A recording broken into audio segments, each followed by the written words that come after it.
tutorial video ini saya akan paparkan secara step by step bagaimana cara pelaporan menggunakan jenis formulir 1770 sederhana. Sehingga rekan-rekan nanti akan menyampaikan pelaporan untuk mengetahui lebih lanjut bagaimana teknis pelaporan menggunakan jenis formulir 1770 sederhana. Rekan-rekan semua terus tonton video tutorial ini sampai selesai, jangan di skip agar tidak gagal paham.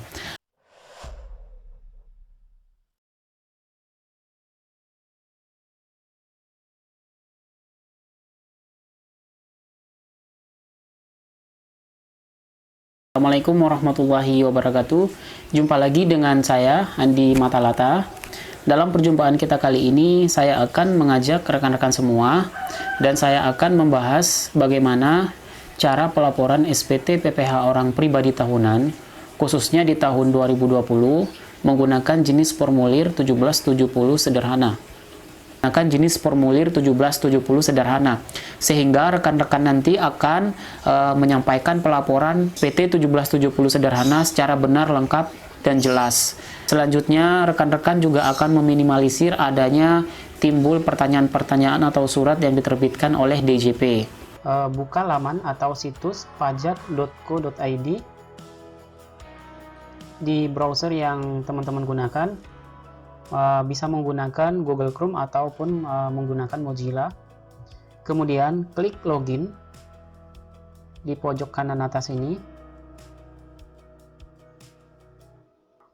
Kemudian selanjutnya di kolom nomor pokok wajib pajak, masukkan NPWP teman-teman. Kemudian isikan kata sandi atau password yang telah dibuat sebelumnya.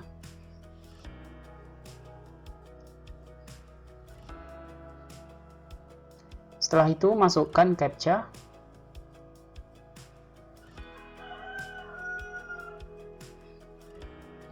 Jika sudah, klik login.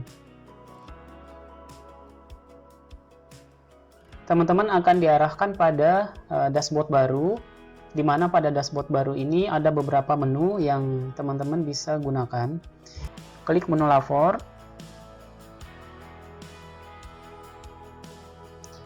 Kemudian teman-teman klik e-filing. Setelah berhasil mengklik e-filing, maka teman-teman akan diarahkan ke beberapa submenu. Di sini ada arsip SPT, yang kedua ada buat SPT, kemudian ini ada draft SPT, kemudian di sini ada menu bantuan. Ini arsip SPT adalah di dalamnya terdapat historis atau jejak-jejak teman-teman telah menyampaikan SPT di tahun-tahun sebelumnya. Yang kedua adalah buat SPT. Di sini kita bisa membuat SPT sesuai yang ingin kita laporkan. Yang ketiga ada draft SPT. Di dalam draft SPT ini terdapat jejak pelaporan SPT yang tertunda. Jika teman-teman telah mengisi buat SPT, namun SPT tersebut belum disampaikan, maka SPT tersebut akan tersimpan di draft SPT. Di sini juga ada bantuan. Jika teman-teman ada kendala atau masalah, bisa klik bantuan. Dalam video tutorial ini, kita klik buat SPT. Selanjutnya, kita akan menemukan pertanyaan-pertanyaan yang biasa kita temui di tahun-tahun sebelumnya. Apakah Anda menjalankan usaha atau pekerjaan bebas? Pilih tidak. Apakah Anda seorang suami atau istri yang menjalankan kewajiban perpajakan terpisah atau pisah harta? Pilih tidak. Apakah penghasilan bruto yang Anda peroleh selama setahun kurang dari 60 juta rupiah? Pilih tidak. Anda dapat menggunakan formulir 1770 sederhana. Pilihlah formulir yang akan digunakan. Di sini ada 3 pilihan. Yang pertama dengan bentuk formulir, yang kedua dengan panduan, yang ketiga dengan upload SPT. Pilih dengan panduan. Kemudian di bagian bawah sini akan muncul secara otomatis SPT 1770 sederhana dengan panduan. Klik SPT 1770 sederhana dengan panduan.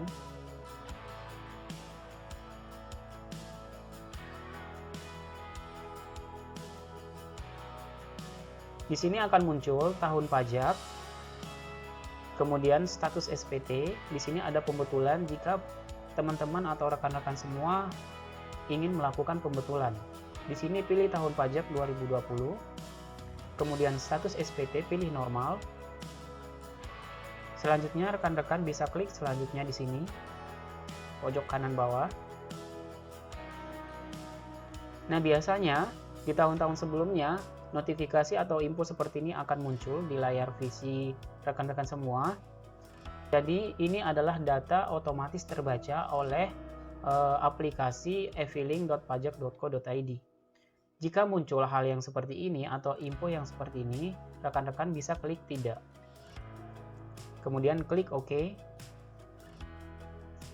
Nah, di sini kita akan merekam atau mengentry PPh yang telah dipotong oleh pemberi kerja, daftar pemotongan atau pemungutan oleh pihak lain, dan PPh yang ditanggung pemerintah. Klik tambah di sini. Kemudian jenis pajak diisi dengan jenis pajak PPh pasal 21. Kemudian di sini diisi NPWP pemotong, NPWP tempat rekan-rekan teman-teman semua bekerja, atau NPWP pemberi kerja.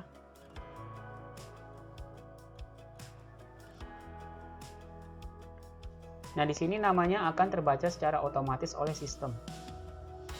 Kemudian nomor bukti potong. Rekan-rekan dan teman-teman semua, nomor bukti potong bisa teman-teman atau rekan-rekan semua temukan di formulir 1721A1 atau A2 yang telah diterbitkan oleh pemberi kerja. Nah, di sini adalah nomor bukti potong yang nanti bisa kita gunakan di sana. Contohnya seperti ini.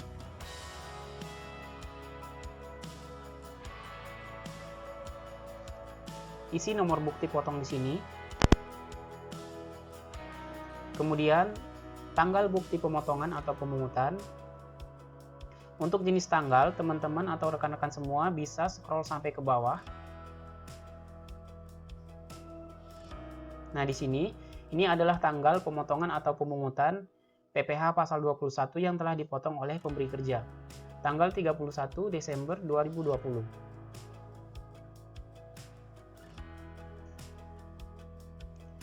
Kemudian jumlah PPh yang dipotong atau dipungut.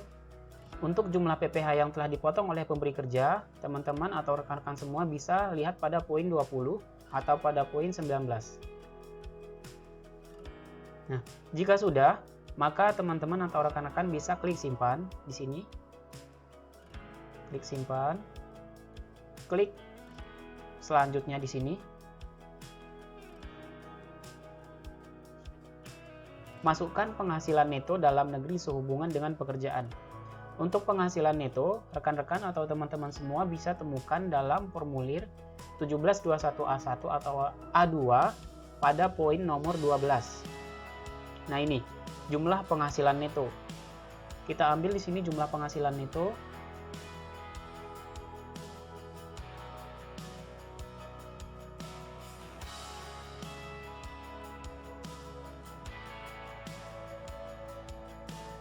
Jika sudah diisi, klik selanjutnya. Apakah Anda memiliki penghasilan dalam negeri lainnya? Nah, seperti yang saya sampaikan tadi, jika rekan-rekan atau teman-teman semua merupakan dosen yang sering atau memberi pemateri di luar dari perusahaan tempat rekan-rekan bekerja, maka rekan-rekan bisa meminta bukti potong di mana tempat rekan-rekan itu memberi pemateri di situ, memberi sebagai narasumber ya, maksud saya seperti itu. Kemudian rekan-rekan bisa klik di sini iya jika memiliki penghasilan dari sumber lain. Nah, pada contoh kasus ini saya tidak memiliki sumber penghasilan lain, maka saya klik tidak. Kemudian klik selanjutnya. Apakah Anda memiliki penghasilan yang pajaknya sudah dipotong secara final? Nah, jika rekan-rekan dan teman-teman semua memiliki penghasilan yang telah dipotong bersifat final, contohnya dari bunga deposito, atau dari penghasilan sewa ruko yang rekan-rekan punya disewakan kepada penyewa, maka atas penghasilan dari sewa ruko maupun atas penghasilan dari bunga deposito tersebut, teman-teman atau rekan-rekan semua bisa entry di sini, maka teman-teman bisa klik ya. Pada contoh video tutorial ini saya tidak memiliki penghasilan yang dipotong secara final. Klik tidak, kemudian klik selanjutnya. Nah, pada berikutnya kita akan menambahkan harta pada SPT tahun lalu. Nah, misalkan rekan-rekan semua telah menggunakan fitur iFiling dalam pelaporan SPT PPh orang pribadi tahun 2019, biasanya harta tahun lalu akan terreport secara otomatis di sini. Maka klik di pojok kanan ini tambah, kemudian kode harta di sini misalkan sepeda motor.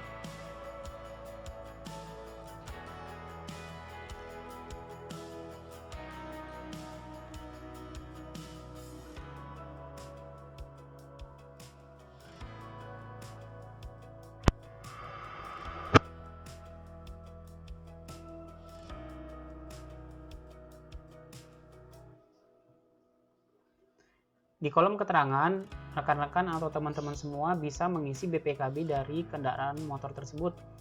Namun, jika selanjutnya rekan-rekan klik tambah kembali di sini.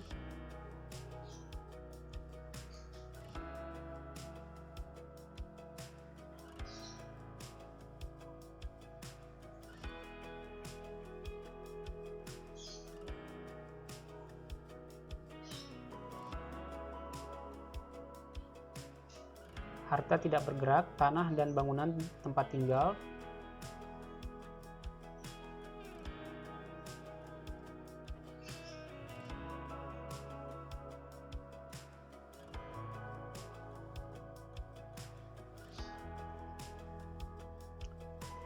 Jika rekan-rekan dan teman-teman semua telah mengentry atau memasukkan jumlah harta di iFiling.pajak.go.id, maka pastikan jumlah di sini telah sama dengan jumlah rekapan yang telah rekan-rekan buat sebelumnya.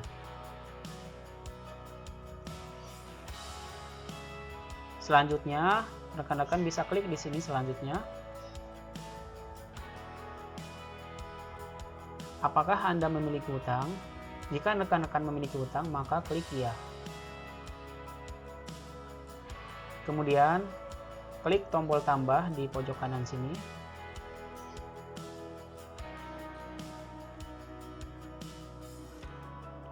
Masukkan hutang bank di sini.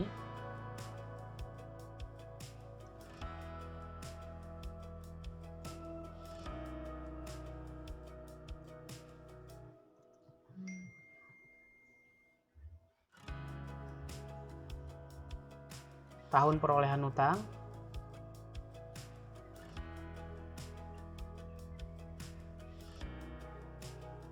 Ini adalah jumlah hutang di akhir tahun 2020. Klik simpan. Jika sudah, maka klik selanjutnya.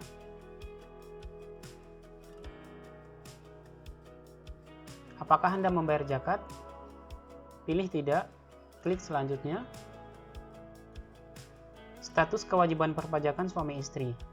Pilih di sini kawin. Kemudian kepala keluarga. Kemudian di sini diisi penghasilan tidak kena pajak atau jumlah tanggungan. Jumlah tanggungannya 1. Kemudian klik selanjutnya.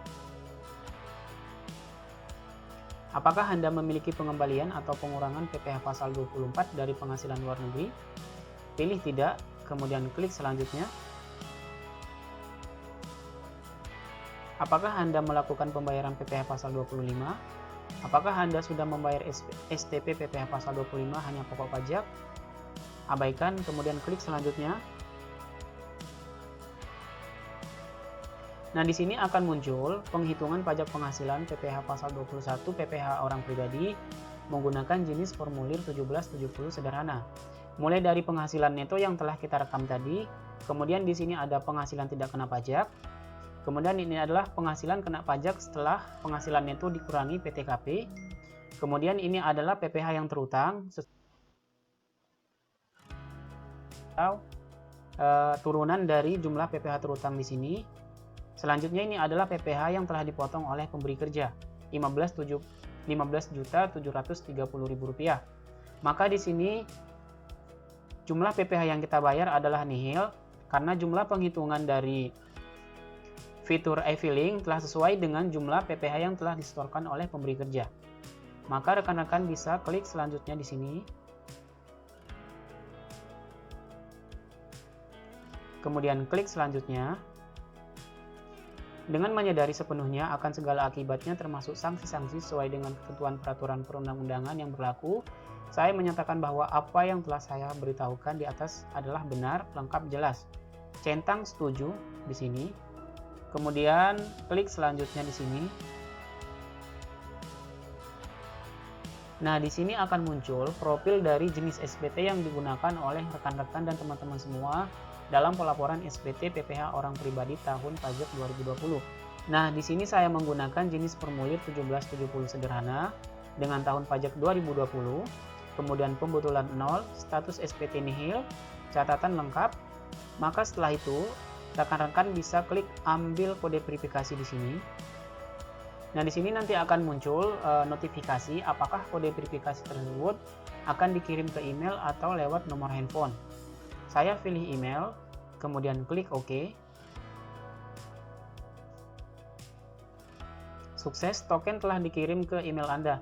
Maka nanti token ini akan masuk ke email kita secara otomatis. Kemudian klik ya. Nah, ini adalah token yang barusan saja masuk di email saya. Kemudian klik. Nah, di sini ada kode verifikasi Anda adalah ini, ada 6 digit. Kode verifikasi ini rekan-rekan dan teman-teman semua bisa blok. Kemudian Ctrl C. Blok, kemudian Ctrl C. Kemudian kembali pada formulir 1770S. Kemudian masukkan kode verifikasi tersebut di kolom masukkan kode verifikasi di sini. Tekan Ctrl V. Nah, kemudian rekan-rekan semua klik di sini kirim SPT. Klik kirim SPT. Setelah rekan-rekan semua mengklik kirim SPT, maka akan muncul pemberitahuan atau notifikasi bahwa rekan-rekan dan teman-teman semua telah menyampaikan SPT PPh orang pribadi tahun pajak 2020. Semoga video tutorial yang singkat ini bermanfaat untuk rekan-rekan semua, khususnya bagaimana cara pelaporan SPT PPh orang pribadi tahun 2020 menggunakan jenis formulir 1770 sederhana. Sekian dan terima kasih dari saya. Kurang dan lebihnya saya mohon maaf. Jika rekan-rekan semua ada pertanyaan atau ingin komentar, silahkan komentar di bawah video ini dan tanyakan apa yang ingin ditanyakan. Insya Allah jika saya ada waktu, saya akan membalas pertanyaan dari rekan-rekan semua. Kurang dan lebihnya saya mohon maaf. Wassalamualaikum warahmatullahi wabarakatuh. Bye-bye.